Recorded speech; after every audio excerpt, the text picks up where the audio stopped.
What is going on, y'all? Welcome back to the Mining Pod News Roundup. We've got a special live edition today with some big freaking news. Coreweave potentially going to buy Core Scientific. They're in talks. I'm here with Luxor's CEO, Nick Hansen. Nick, thank you for joining, man. Appreciate you filling in today. Yeah, exciting times in Bitcoin mining. We got M&As, we got IPOs, we've got people leaving Bitcoin mining and bombs, all kinds of fun stuff to talk about today. This was a tough week to prep for because there were a lot of headlines that I could have thrown in, and then Coreweave, Wall Street Journal broke this Coreweave exclusive, and then it just blew the entire schedule out of the water. But there were a bunch of other funnier ones that we'll probably touch on throughout the show that are not going to be full segments. But we'll be focusing a lot on the Coreweave Core Scientific deal or the proposed deal. We don't actually know if the deal will materialize or what the details of it are yet. But that'll be most of the show. We'll be doing our normal network and difficulty update. And then we also have a note on Riot shedding some of its Bitfarm stake and a little bit on this Texas law that mandates data center curtailment, which is extremely timely with all of this stuff. And then for the Cry Corner, why the U.S. bombing Iran did not actually lead to a 15% drop in Bitcoin's hash rate. Sorry, guys. We would love to see that tie-in. It's the crossover everyone was hoping for this year, but it's just not happening.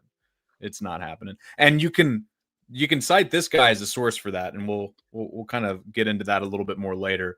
But first, Nick, let's go ahead and hop on over to Hashrate Index, the only data provider that you need for all of your Bitcoin mining data needs. And we'll get a look at what's been going on because it's been a pretty spicy week on a lot of fronts. So, like I was saying just then, Hashrate has kind of had this brownout, if you will, over the last week or so. We've been like in this kind of liminal space, this purgatory for the last really 3 months, on almost half a year, where we crossed the 800 exahash barrier. And we've just been bouncing up and down between like 800, 920. And Bitcoin's hash rate recently hit an all-time high of 944 exahashes on the 7th day in mid-June. And then it just gets absolutely crushed. Goes down to like 808 exahashes. Now it's starting to rebound again. We'll get into more of on the why later. Like I said, it's not because of bombs dropping in Iran. Sorry for anyone who is a little bit bummed out by that. But if we look at what this means for Bitcoin miners, a juicy negative difficulty adjustment coming in. It looks like right now y'all are estimating 7%. We're about 84% through the current epoch. And hash price is hovering around $54 per petahash per day. This will no doubt help it up. Maybe perk it up to just around 60 or above 60. Maybe not. I don't know. Like you're better at the quick math than I am, Nick. But it should get us about 55, 56, depending on exactly where it lands. The interesting thing about this difficulty adjustment downward, if it stays where it's at, it will be one of, if not the largest difficulty adjustments downward since the China ban. Yep. The second biggest, or the biggest since then, since the China ban was 7.32 there in December of 22. If you vividly remember, like I do, hash price being dang near all-time lows in the low 40s to 30s. I think that was when we printed the all-time low, was around that time. Miners were just getting squeezed out because of the margins. That was really the bottom line. But it looks like, we were actually on track to have a negative 9% difficulty adjustment, which would by far be the largest difficulty adjustment downward since the China ban, when we had that big 27% drop. And we had which was 1, 2, 3, 4 in a row. Yeah, which followed on some other just absolutely insane, like this 16% one, a 12.6%. And then this one back in November, which I don't know what that was about, but that's not related to the ban. November 20. That one I don't know, because that would have been right on the run up of the year. Might have just been hash price all-time low as well. I mean, I remember when I was at CoinDesk at the time, this is actually one of the articles that I quoted Ethan in. We were talking about like margins had never been thinner. But anyway, all that to say, it's a good point, Nick, that with this most recent difficulty adjustment, if it stays at 7, it'll be the largest since 2022 in December. And Yeah. you really don't see those that often. You do So not. Yeah. good thing for miners, not for the ones that had to turn off, but for the ones that did, the rest of us appreciate your sacrifice. Anything else to add about any of the network trends that you're seeing right now, Nick? Do you want to? I mean, I know we are on a tight time frame because we got a lot of topics. Do you want to talk about why it actually dropped, or do we want to? Oh yeah, no, we will. Okay, but all that's right. for the cry corner at the end. Okay, got it. Okay, I'll let you jump into your agenda here. You've got a good one for us, so go ahead. Yeah. So biggest news I would say of the summer for Bitcoin mining so far, and I guess you can say it's not even really Bitcoin mining news because Core Scientific is pivoting completely to AI and HPC, but Coreweave in talks to buy Core Scientific. This is an exclusive from the Wall Street Journal. We are using archive.is to look at this. If you work at the Wall Street Journal, please do not sue me. We want to make sure that we have all the context, though. There's not much to this article. A few things before we kind of dive into some analysis on top of this. But according to people close to the matter, Core Scientific and Coreweave are in talks for an acquisition. It looks like that it may be finalized in the coming weeks. So this is clearly, we're pretty late stage in this. And I would be really shocked if this falls apart unless there's just, something sour or rotten somewhere in Core's books that Coreweave hasn't seen. But if this is getting leaked at this point and they're saying it's a few weeks away, like probably a done deal. And also probably coming from the Core Scientific team here leaking this, maybe Coreweave, but probably Core Scientific seems to maybe help them a little bit more with the stock price bump they've gotten today. Few other housekeeping things. Coreweave offered to purchase Core Scientific last year for $1 billion. I believe that was at $5.75 a share. Good thing they waited around and held off on that. Core Scientific rebuffed the offer. Now Core Scientific is trading after today's pop in their 25% pop in their share price. They're trading at about $15.40 at a $355 billion valuation. Those are from my show notes when I was prepping earlier. It might be more now. We'll go to the chart here in a second. But yeah, I mean, this would be one of the largest acquisitions I would imagine in Bitcoin mining. If you take SPACs out, which I don't include, I don't think you can really compare them to just straight up M&A. I mean, the largest acquisition to date is Riot purchasing Windstone from Northern Data in 2020. That was $651 million. Then you had the Hut 8 American or US Bitcoin merger in 2023 or 2024. Really, it was 2023. That was about 1 billion. The two companies merged together, and we don't have a price point on this, but our friend Penny Ether did some pretty decent back of the napkin math, and he figured that you might see anywhere from 15 to 22.50 per share for this acquisition, which would put the final purchasing price at anywhere between 4.47 billion and 6.6 billion. So pretty fat. Nick, any thoughts?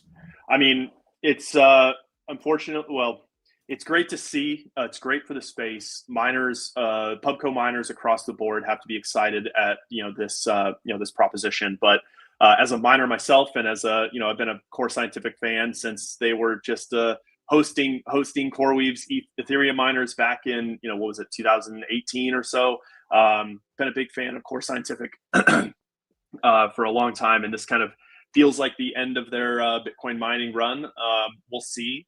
I have to think one of the first orders of business will be to sell off the mining assets to somebody that's looking to operate them. But we'll see what we'll see what happens. I have no inside baseball. This is as much in news to me as it is to everybody else. So it is exciting. I mean, public markets for I hate to say crypto, but with Circle's IPO going crazy, Coinbase stock has been doing very well. All signs are pointing up and to the right for public equities in crypto and Bitcoin mining. So this is another great signal for the industry, and it feels like just the start of a much larger move across the board. What do you think shedding their mining operations looks like? I mean, is that literally just selling the facilities turnkey? Because I'm not really totally sure how much of the retrofitted stuff still has Bitcoin mining in it. Yeah, that's a question that I don't have an answer for either, but I assume it means, just cleaning up the profile of the asset being Core Scientific, meaning that any sites that can't be turnkey AI HPC, they probably will turn into those will probably be for sale. If I had to guess, those will probably end up going to some big acquirer that's looking to expand their mining fleet here in the U.S. Sites that have retrofit capability but are not currently retrofit, they'll probably gut them, clean them out, sell all those machines on the market, and again take those offline, and sell them to whoever's looking to buy some used machines. And yeah, really, I think if I had to guess, I just think that there's so much more opportunity for Core Scientific specifically in the AI HPC space, especially with CoreWeave buying them and trying to kind of align the incentives of the two businesses. Seems like they would probably want to leave behind the Bitcoin mining aspect. Yeah, no doubt. I mean, as Penny points out in his tweet, it's like peanuts compared to what they're going to get for their HPC Right. segment. And looking at this chart here, I'll bring it down in a second. We're looking at $15.88 per share for Core Scientific after nearly 30% bump to their stock price today. So kind of something I found kind of interesting is that it ends up on the low end of Penny's estimate. And Penny usually nails these things. I mean, I know him pretty well, kind of behind the scenes as well as his public persona. He knows his stuff, and he definitely hits these things. And it's sitting at the bottom end of his range, which if I'm a trader, I'm looking at that like maybe there's more room here. Totally. And one of the things Penny mentions in here, and then I'll stop piggybacking off of his analysis, but you're right, his math is usually pretty dead on. He has a disclaimer at the end of this. He's like, don't have M&A experience, and I have zero investment banking experience, but he's a pretty good quant in his own right in terms of being able to crunch the numbers. He kind of points out here that, if CoreWeave doesn't offer a good enough price here, Core Scientific might have options. He mentions another hyperscaler company called Equinix, or just General Compute. I don't know exactly what their business lines are, but they're another kind of data center services company. And he says here, there's a big win-win here. Equinix can buy $680 million a year in EBITDA and at a 20x multiple on it, or whatever it is, that'd be worth $27 per share to them. So, I mean, I don't know if that multiple sticks, who knows? But if we're looking at an upper bound of $27 per share, there is a huge range here. And I think that's what's pretty exciting about this, is in terms of how do you value not just a data center, but specifically one of these kind of early stage hybrid Bitcoin mining data center companies. What value do you even put on these assets, right, in the business as a whole? And I think this will be obviously a seminal acquisition for kind of putting that number out there for potential future acquisitions. That kind of leads me to my last point here, Nick, as well. You got to wonder what this means for Galaxy and Applied Digital. These are the other two companies that CoreWeave has been active with in terms of getting data center space for their GPU clusters. I don't know if it necessarily changes anything for those contracts. I can't speak to that. I don't have any of the operational or business development experience to say. But you got to wonder if they're also maybe in CoreWeave sites, I mean, the company is valued at like $100 billion. They don't have too much cash on hand, but they can raise, their equity is worth so much, so that they're not worried about that. And any investment bank, is going to be willing to underwrite something like this, or advise any sort of M&A deal for them. So I just can't help but wonder in the background, what does this mean for some of those other AI and HPC contracts that CoreWeave has? Yeah, Applied is worth right now about 2.3 billion, up 7% on the day, and Galaxy's actually quite large. Almost 11 billion, up 5% on the day. So there is some optionality for CoreWeave here, but it does seem like acquiring your landlord seems like a pretty good move. Yep. Equinix is, just so everybody on the call knows, Equinix is probably the largest data center provider in the United States for traditional data centers. So like majority of like AWS and GCP and stuff are hosted at Equinix sites. So traditional tier 3 data centers, the kind you see on TV, like, they've got redundant AC system or air conditioning systems. They've got redundant power systems. These are places that stay online, except minus a few minutes a year. So they have the experience to run something like this, and so I think Equinix is actually an interesting play. I didn't even consider that one until I read Penny's post. Yeah, in terms of buying the Core Scientific sites, Right. it would be interesting. It also, and this is for another time because we need to move on, but it's really interesting to me that Equinix, you just said, they're one of the largest, if not the largest data center company in the US. Their market cap is 75 bill versus CoreWeave's 100 billion. I don't know. And everybody, not everybody knows, but CoreWeave just started as an Ethereum miner hosted at Core Scientific. Crazy. And here they are, $100 billion business. Yeah, Coreweave team, if you're listening to this, please come on the pod. We'd love to talk about the Cinderella story that we're currently witnessing unfold. But we'll put Coreweave and Core Scientific to the side. Certainly not the last time we will be touching on them. Not the first, not the last. We will be keeping an eye on this story to see what develops.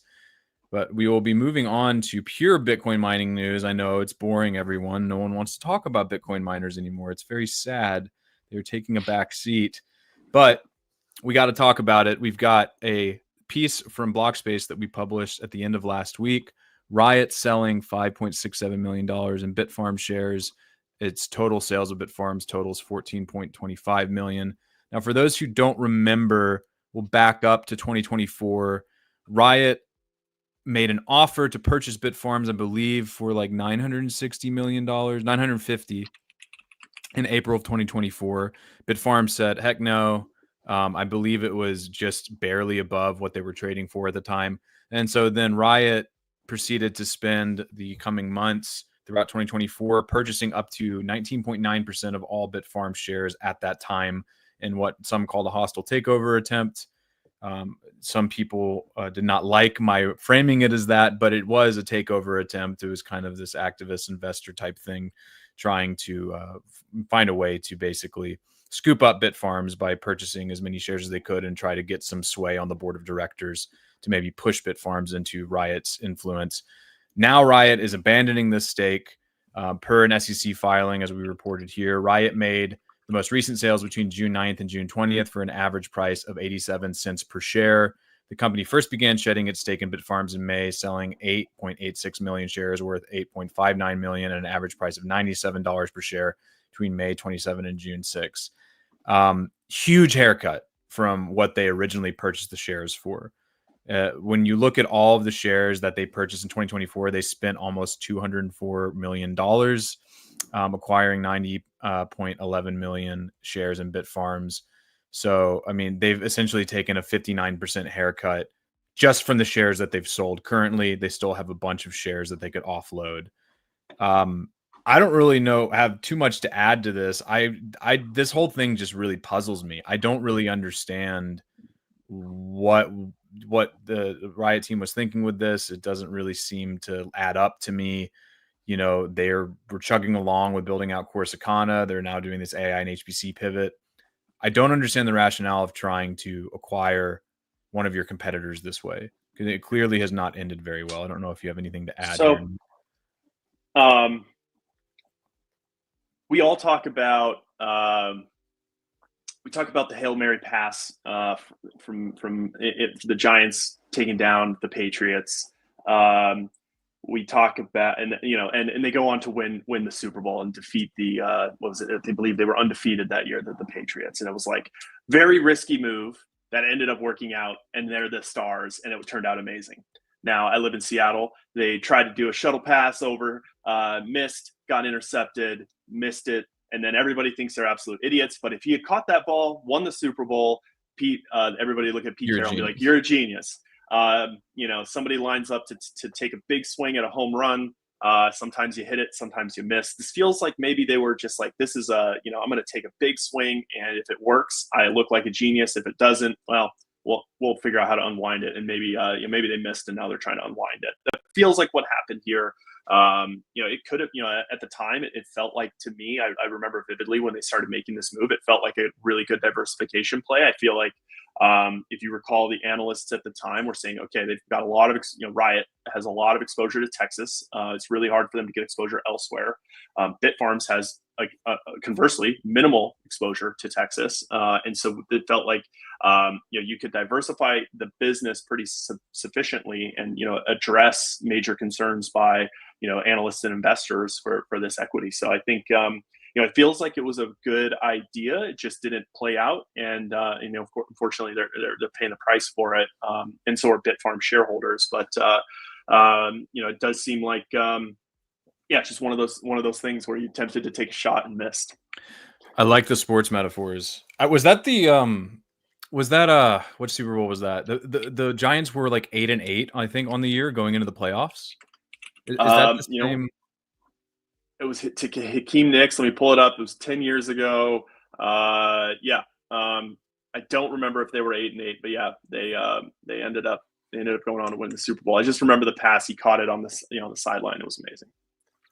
And I think that, to your point, it's easy for me to armchair quarterback and just be like, what are you doing here? But like you said, if it does pan out, then Riot does look very good. And this was also concurrent with Bitfarms purchasing Stronghold, right? So maybe the thinking with Riot, they knew they were trying to skate where the puck was going in terms of the AI and HPC thing. The assets that Bitfarms got out of that Stronghold deal, the Panther Creek, Pennsylvania site with the power plant, is fantastic, especially for what you want to do if you want to have control over your power and spin up one of these AI and HPC data centers. So, but a tough thing to look at in terms of, if I were a Riot shareholder, I'd be really kind of flummoxed by this, because they still got a long way to go too. I mean, they've really only shaved down a portion of their stake. Like, they've still got, like, what? See, 6.5 and then able. Yeah, they've still got 70 something million shares to offload.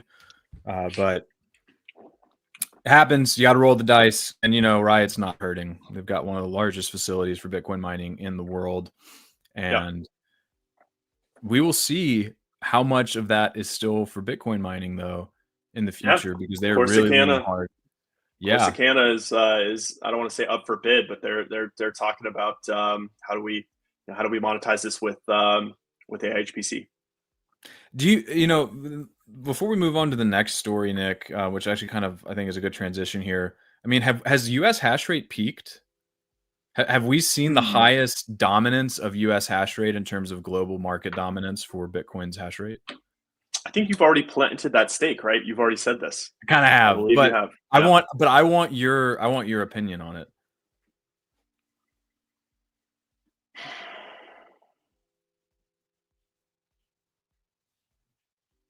I haven't really thought about it. I would say no. But it does seem like hash rate growth is somewhat stagnated in the US, and AIHPC is a okay. Let's put it this way. AIHPC is probably paying somewhere around $1 to $1.50 per kilowatt hour for that compute. Obviously, there's a massive capex spend that has to go along with it, where a Bitcoin miner in S21 is paying, let's call it 15 to 20 cents maybe a kilowatt hour let's just call it top line revenue. There's massive incentive to invest in AIHPC. The only reason that you don't is because the area where that power exists isn't conducive to serving population centers. Of course, like sub-Saharan Africa or the middle of China, those places don't have population centers that need a large amount of AIHPC. So maybe it's U.S. is somewhat geographically distributed, or population is generally quite distributed. There are, of course, the coastal the coastal population centers, but I guess it would make sense. The incentives are not there to plug in more miners in the U.S., so maybe it has peaked or at least for the time being. Yeah, it just seems hard if you square the shortage of power in the U.S., which is actually something we'll get to in our next story, and the just lack of baseload build out that's going to happen over the next decade, and the dollars and cents for how much more you can make if you're using those electrons for HPC computing versus Bitcoin mining. It's just hard for me to see mining happening on the industrial scale that we've seen into the future, or at least it'll still happen, I guess, but not to the same degree that we've seen with some of these rapid build outs. Yeah. But on that note, this is our last story for today before we get to a very, very fun Cry Corner. And that is a Texas law that Greg Abbott just signed that gives grid operator power to disconnected data centers during crisis. So the TLDR with this, and I'm reading from this Utility Drive article, quoting directly, data centers and other large non-critical power consumers connected to the Electrical Reliability Council of Texas, ERCOT, transmission grid must accept curtailment during firm load shed events under a landmark law signed by Greg Abbott on Friday. Senate Bill number 6 pairs mandatory curtailment with a voluntary demand response procurement program under which loads of 75 megawatts or more could ramp down or switch to backup generation at utilities' request. It also includes new interconnection disclosures and cost-sharing rules, mandatory interconnection study fees, and protocols for co-locating large loads with existing generators. The Texas Blockchain Council actually was applauding this. I don't know how much pushback there's been from miners or data center companies. I would imagine that there's been some. It seems like a common sense thing when you just look again at the when you look at the load that is projected to come onto the Texas grid over the next 5 years versus what they're going to put onto the grid in terms of new generation capacity. This is from the article. ERCOT forecast 138 gigawatts of large load on its grid by 2030, up from 87 gigawatts this year. This is from an ERCOT study or article that I pulled from. Total electricity generation capacity is projected to increase by 67 gigawatts by 2029, from 168.5 gigawatts to 235.8 gigawatts in 2029. Most of that is solar, and it's also batteries. And that's part of the issue here. If you look at some of these events, right, when we have these shortfalls in energy in Texas, it's usually on hot days, wind's not blowing, so the wind capacity, which is like 20% of their mix, goes down. Or in the winter, you have the same problem with solar panels that we saw with the winter storm Uri. But I've been told by none other than Haley Thompson of Luxor, great guy on y'all's energy guy over there, that the battery technology is really starting to take off and has made a huge difference in the past year in Texas. Yeah. But, there's not really much base load. There's some nat gas. There's basically no nuclear coming online. So to me, it seems like this Texas bill is really kind of trying to get in front of a problem that they foresee getting worse over the coming years. Yeah, so I think Bitcoin miners are probably unaffected by this. And the reason for that is they're already on what's called economic dispatch, meaning they're monitoring power prices. And if, let's just say, power price in Texas is usually around $35, $40 a megawatt hour, but it fluctuates, and it can fluctuate up to, I believe it's capped at $5,000 a megawatt hour. But, a Bitcoin miner is going to turn off at $150, $200 a megawatt hour. There's no reason that miners would even be on during these times of kind of emergency disconnect. When an emergency disconnect call is potentially coming, miners would probably have already been off for quite a while. So I don't believe that will affect miners in really any capacity. Yeah, because like you said, they're already doing this, and they want to be doing this already. They are. Yeah, exactly. Now, if there's only let's just call it 100 gigawatts. There's only 100 gigawatts to go around, and you need that to power hospitals and life-saving stuff, and even heating my home. I'd pay $500 a megawatt hour to keep my house warm as opposed to keeping a Bitcoin mine on. These are all things that economically kind of work themselves out. I don't see many data centers that are going to be too concerned about this. They're already most likely going to be turned off anyway. There's probably going to be exemptions now. AI and healthcare are becoming one and the same and I imagine there will be like healthcare designated AI data centers that will be exempted from this sort of thing, because you wouldn't, I'm kind of reaching into my bag here, but imagine they're analyzing MRIs or whatever. They probably want to continue to do that regardless of what the price of energy is. The essential workers of the data center world. Exactly. The essential workers of the data center world, those Blackwells and H200s are, going to be exempted from this law, I imagine. So, I don't think, I think it's a good signal. Like you said, it's mostly signal. If I had to say, kind of where they think the market is headed, and they just want to have like the legal authority to do this if needed. But I highly suspect that most data centers are going to be unimpacted by this. They'll be already doing these types of curtailment in those kind of high demand times. I would just love to know what this means on the back end for those companies operating these data centers, though, or the ones rather running the GPUs for services on the internet. You know, are we just going to have periods where the entire metro population of Dallas just can't use ChatGPT or can't access certain services because it's too hot? It's a really good question. It's a really good question. And I don't know the answer. And I don't know if it's always heat. It is heat, of course, is one of the aspects. But Texas gets cold, and usually the winter storms are more impactful than winter storms are brutal and more, and in a lot of ways more dangerous. I mean, heat stroke's real, but Winter Storm Uri, when people's power went out, like a lot of people were in dire straits. So yeah, absolutely. So. Interesting article. Thank you guys at Utility Drive for putting it out there. We will be keeping an eye on that just to see what it means for the data center world in general. Okay. The moment everyone's been waiting for, I know Nick has, because this is just good stuff here. I quote from a Twitter pleb, a Twitter anon, Lysander. So I'm just going to say it. Iran was mining Bitcoin in the mountains. Now, this was tweeted over the weekend following strikes from the United States military against Iran's uranium enrichment facilities for, nuclear purposes. And as we can see, and as we covered at the beginning of the show, hash rate just drops off a cliff. Now, Nick, why is this not accurate? Okay, couple things.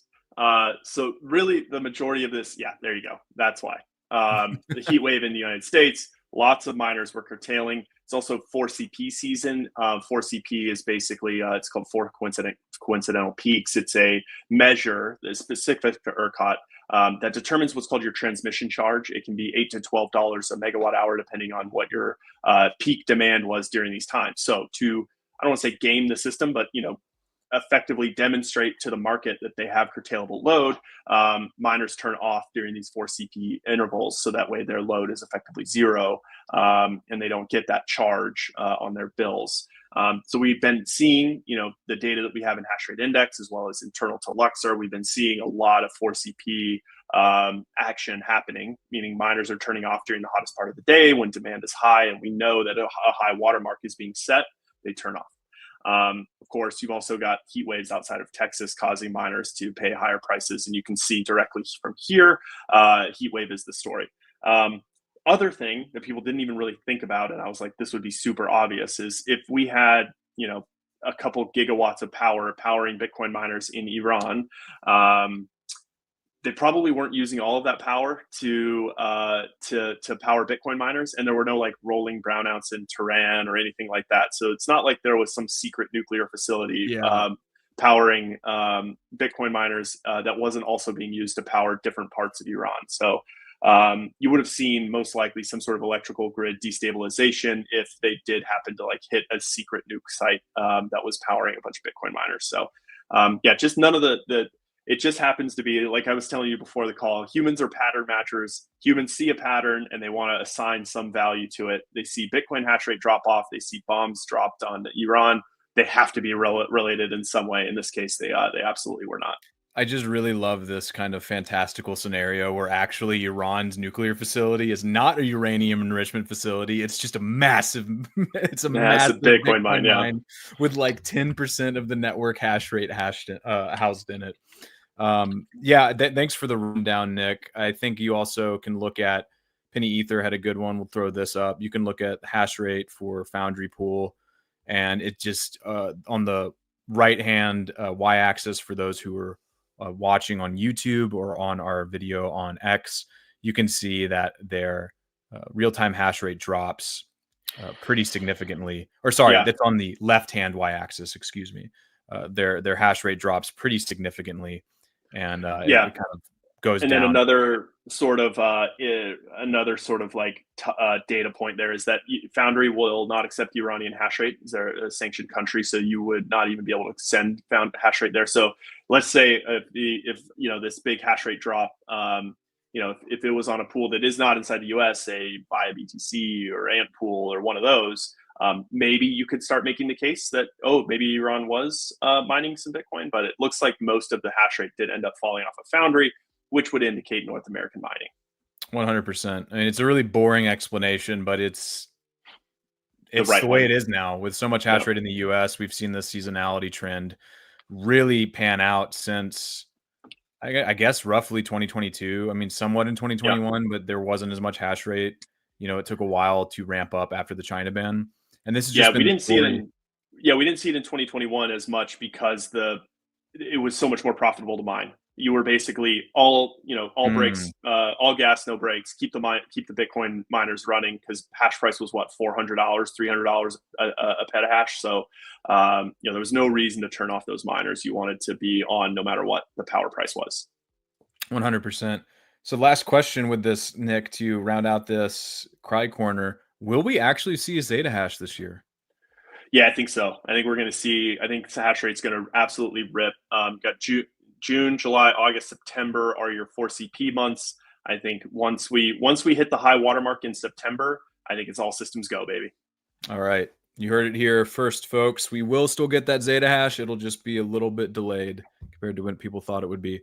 Nick, thank you for joining, man, and thank y'all for tuning in.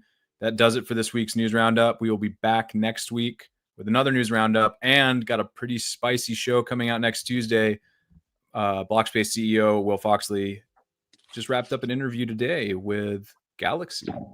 And wow, that's a good one. Yeah, very timely, right? I'm sure he'll sneak in a question about the Coreweave deal. It was had to be Brian Wright. I think so. Yeah. Okay, nice. He's always got some fun tidbits to share, so that definitely will be a good one. Yeah. So keep your ears perked and your eyes peeled for that, and we will see y'all next week. Everyone have a beautiful weekend. Go do some lake stuff. Go jump in the river. Cool off. It's getting hot out there. Yeah, it is getting hot. Thank you, Nick. All right, bye, guys.